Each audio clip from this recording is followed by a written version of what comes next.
Assalamualaikum warahmatullahi wabarakatuh. Waalaikumsalam warahmatullahi wabarakatuh. Masih bersama kita di acara ngobrol santai tentang agama yang pastinya bersama Pak Ustadz Muhammad Yusuf Yasin dengan Kak Ari Siregar, ada Mas Darwin, sama Mas Danang yang menginginkan untuk kita bicara diskusi tentang kehidupan keseharian kita. Yuk, apa yang mau ditanyakan Mas Ari? Mungkin yang pertama kali pengen nanya tentang masalah yang lagi viral kali ya.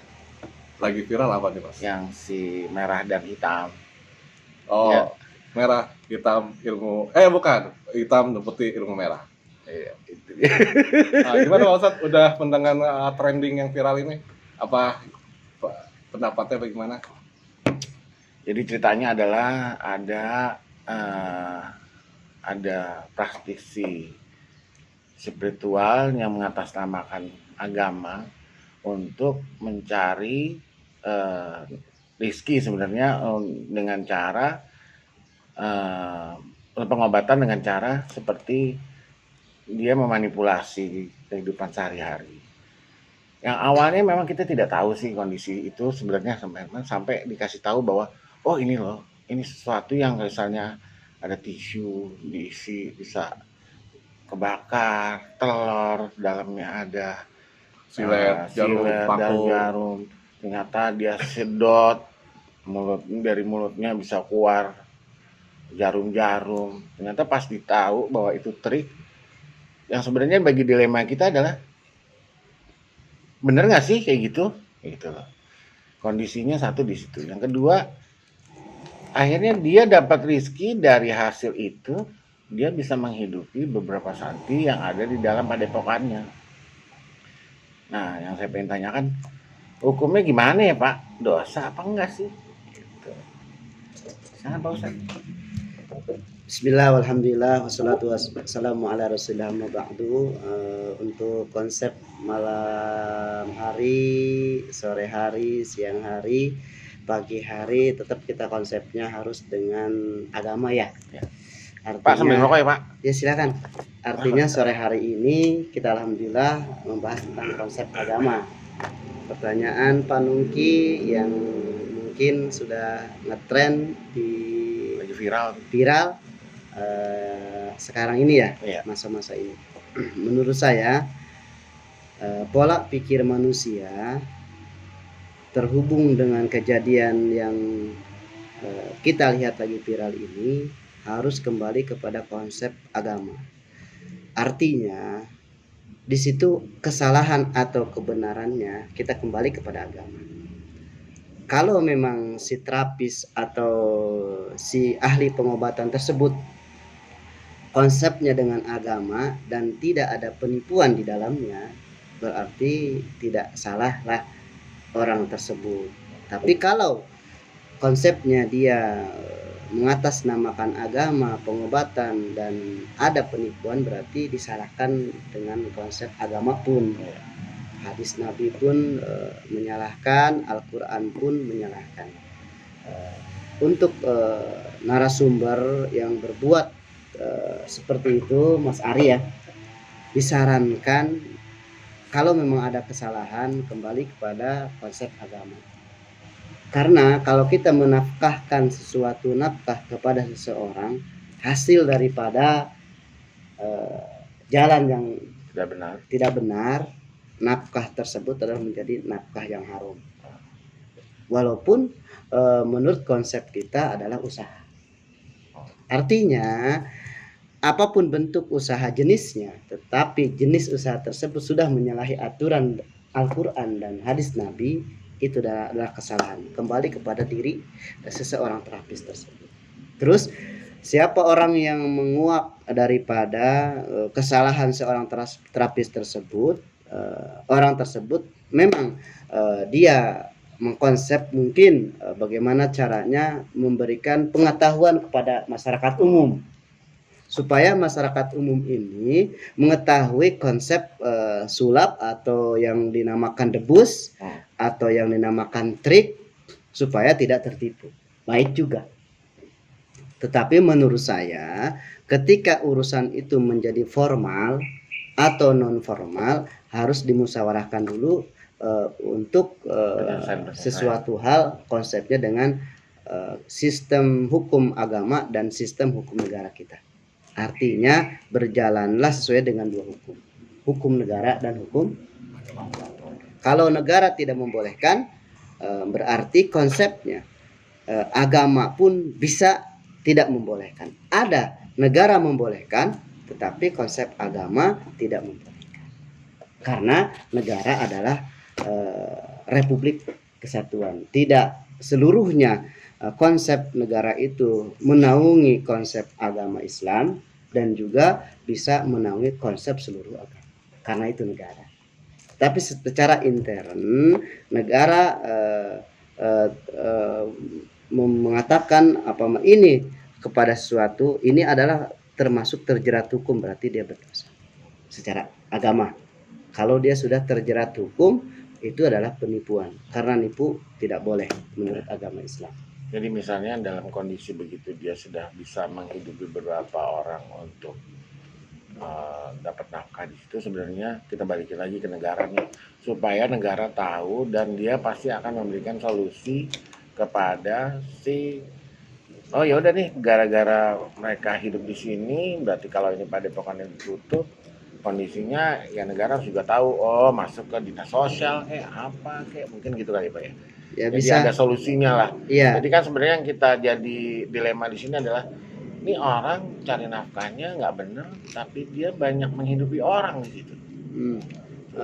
Konsep daripada cari nafkah nggak benar tapi banyak menghidupi orang, tetap saja itu adalah ada faktor ketidakbaikan atau kejelekan yang diharamkan oleh agama. Karena memberikan nafkah kepada contoh istri kita, anak kita, saudara dan famili kita itu adalah nafkah harus dengan konsep yang halal, dikerjakan dengan pekerjaan yang halal. Itulah konsep agama Islam kita. Tapi sebenarnya Pak Ustadz, emang yang saya dengar Pak Ustadz bisa pengobatan juga ya? Insya Allah. Maksudnya sebenarnya itu emang mengobati dengan memakai wadah sebenarnya bisa atau ada apa tidak? Kalau untuk dengan media itu ada, tetapi sekarang banyak media yang melenceng dari aturan syariat baginda Nabi Muhammad SAW. Seperti misalnya telur, gawatin tiba-tiba yang di dalam pindah atau dengan Pengobatan kelapa.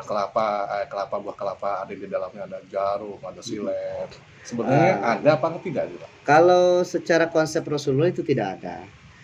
Artinya itu adalah akal-akalan manusia, ilmu-ilmu yang termasuk ilmu hitam lah saya bilang. Jadi ilmu hitam itu adalah konsepnya dari akal manusia juga, trik atau sulap manusia yang namanya mungkin ada sedikit ilmu debus di sana. Untuk terjadinya contoh telur seperti itu trik-trik manusia-manusia yang sifat-sifatnya Allah alam, perbuatannya yang tidak baik, karena bisa menjurus dari sesuatu hal yang baik menjadi tidak baik. Contoh, kalau untuk dulu orang-orang dulu itu mengerjakan seperti itu adalah banyak konsep untuk mengusir penjajah. Contoh, saya dulu pernah ada cerita orang Belanda masuk ke Indonesia dikasih kelapa. Dikasih kelapa, terus disuruh minum airnya dibuka. Di dalam kelapa itu adalah bendera Indonesia merah putih. Belanda sampai kaget karena kelapanya utuh. Tidak ada yang dimakan dibuka di mana-mana, utuh. Dikasihlah kelapa tersebut kepada orang Belanda, suruh diminum, suruh dibuka, di dalamnya ada bendera merah putih. Kenapa sampai kaget Belanda? Karena ilmu dulu diperbuatkan atau diamalkan untuk kebaikan. Apa tujuan orang tersebut? Supaya Belanda mengagumi ilmu Indonesia. Sampai Belanda berpikir kok bendera Indonesia bisa masuk ke dalam buah kelapa tersebut. Itulah trik yang dilakukan oleh orang-orang tua dulu untuk memberikan supaya Belanda menghormati dan takut kepada Indonesia. Seperti itu. Berarti memang ada, Pak. Ada di zaman dulu, zaman orang-orang dulu, ketika zaman penjajah.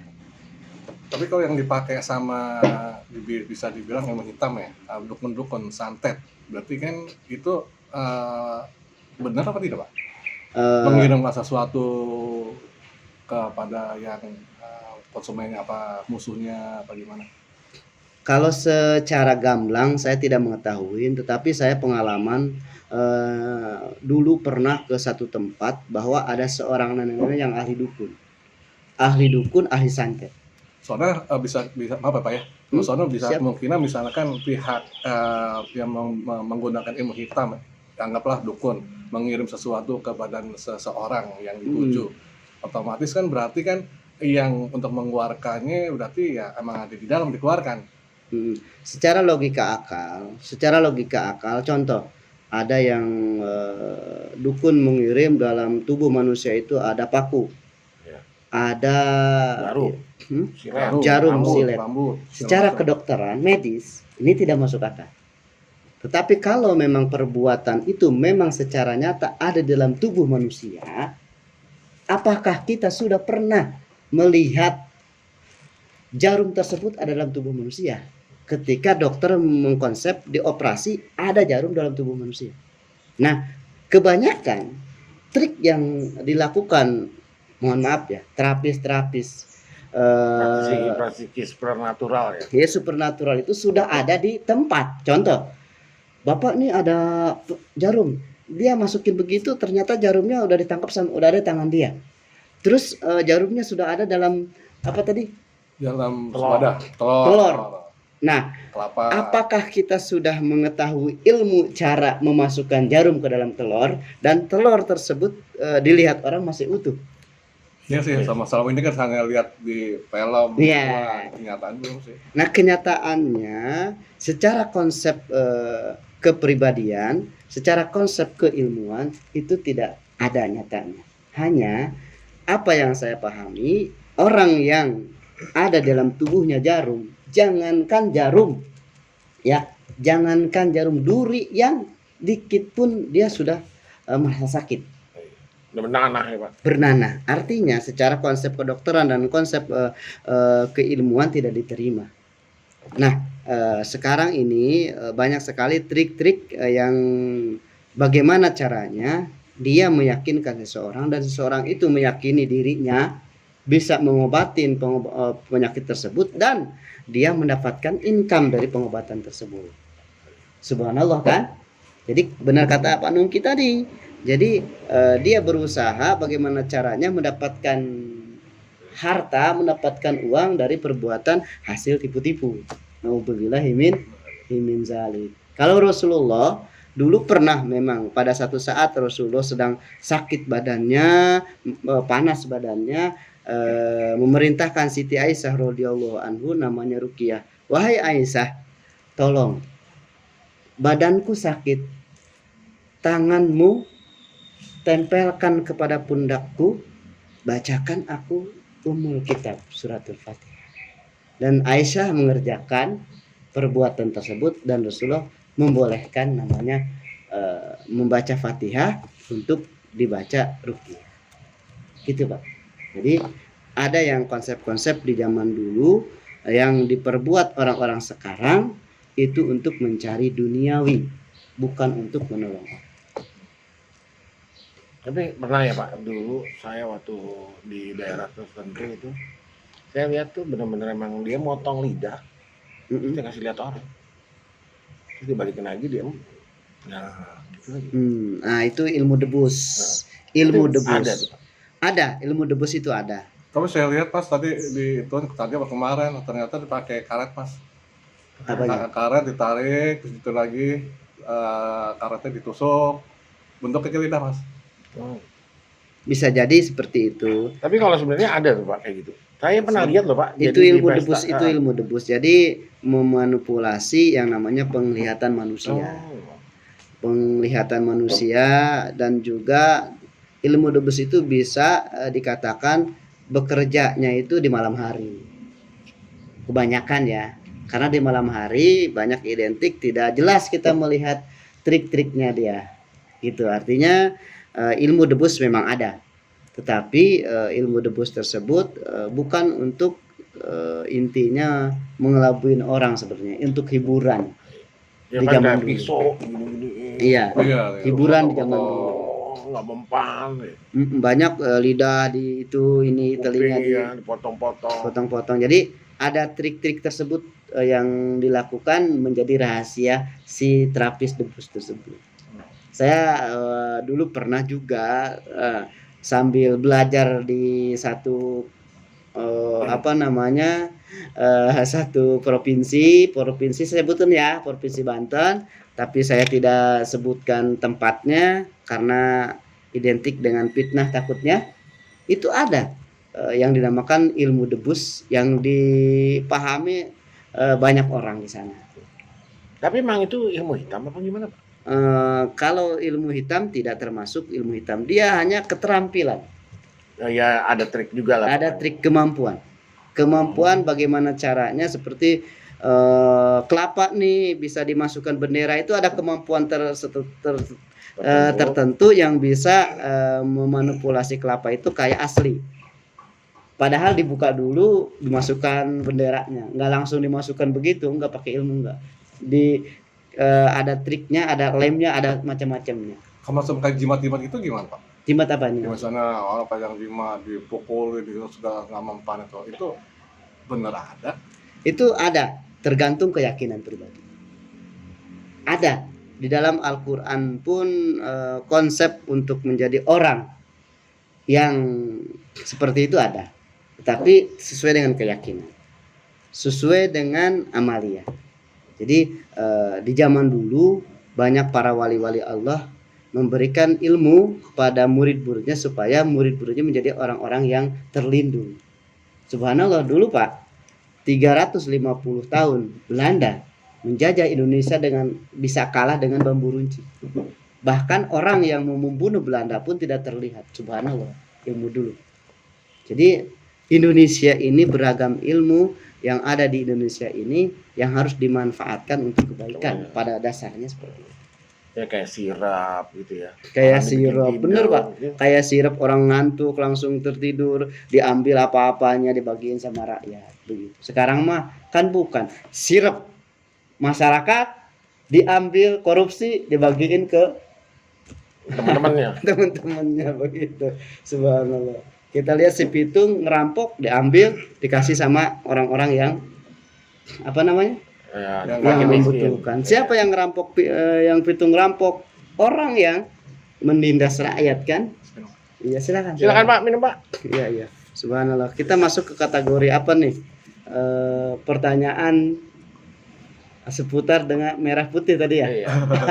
Subhanallah, lagi kira. Tapi makanya sebenarnya jadi pro kontranya karena yang tadi pertanyaan kedua Pak.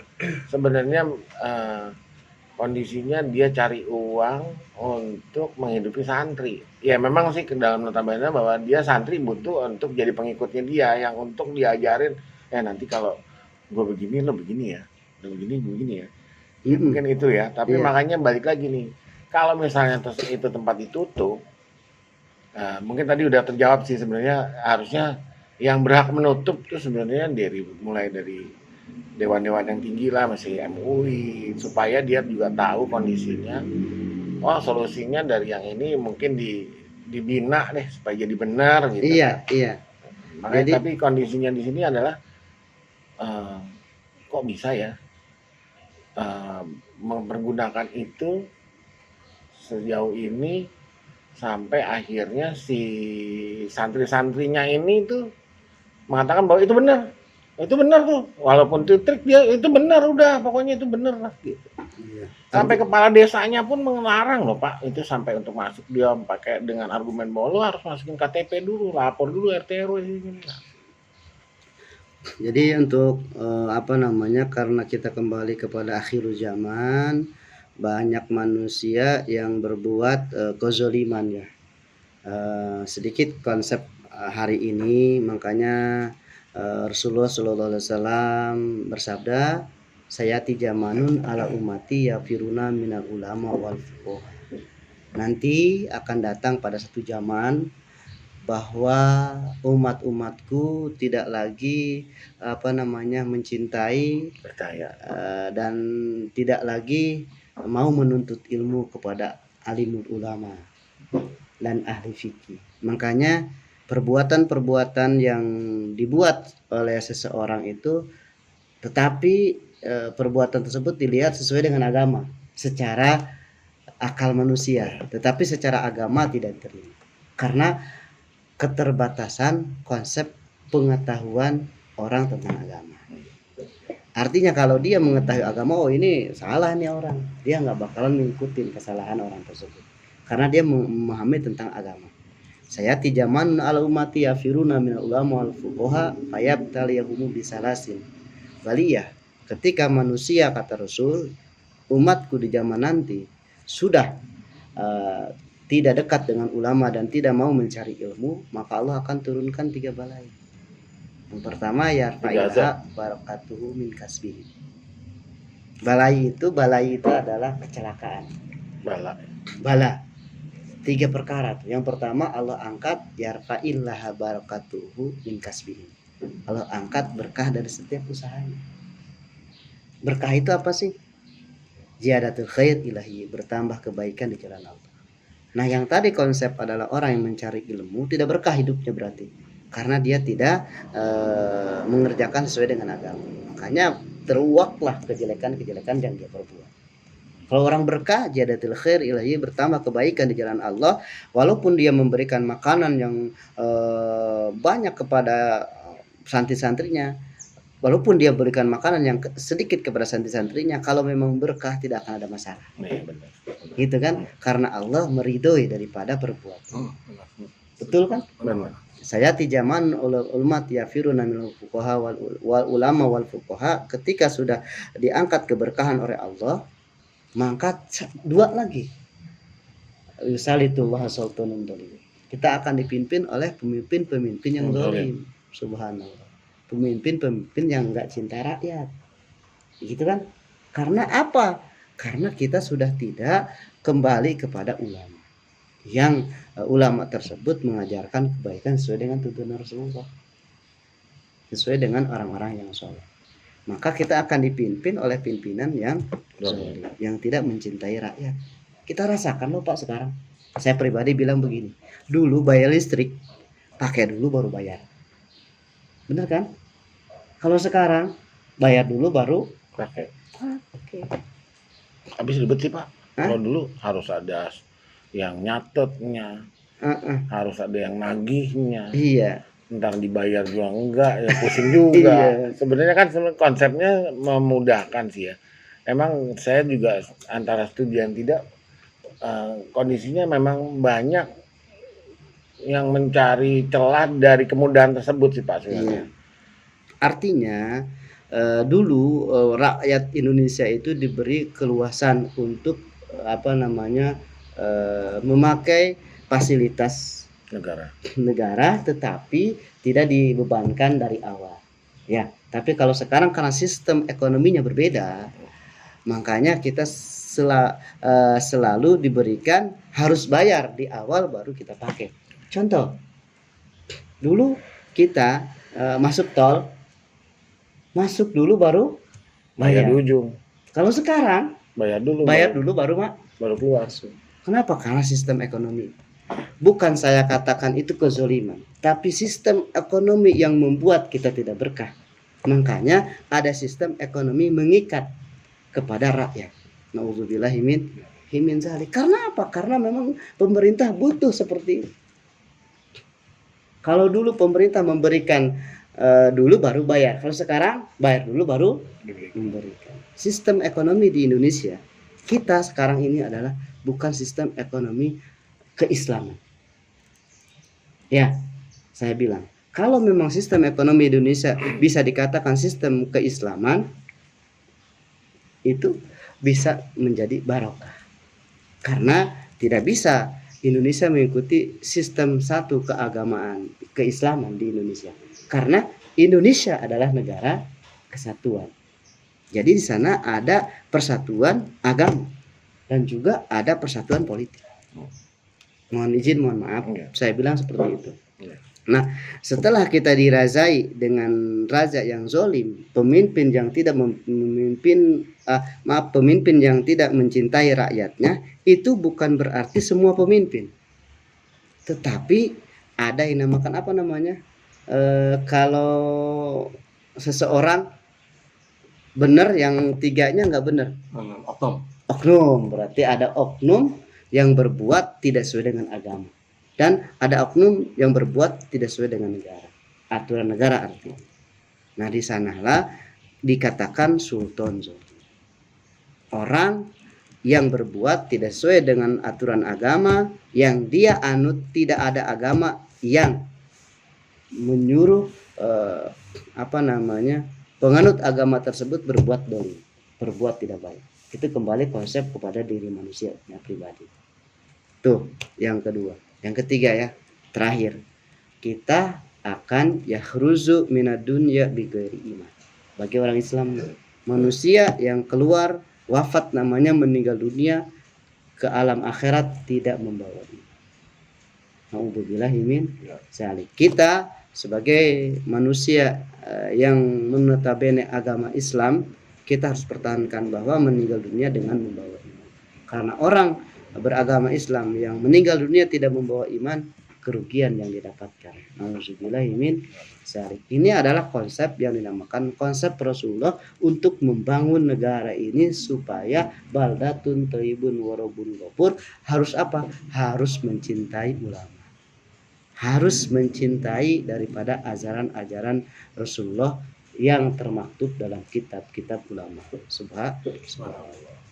Bapak-bapak yang dirahmati Allah yang sudah bertanya, mudah-mudahan pertanyaannya bisa dijawab dengan jawaban saya yang memuaskan dan kita dapat ilmu yang bermanfaat hari ini.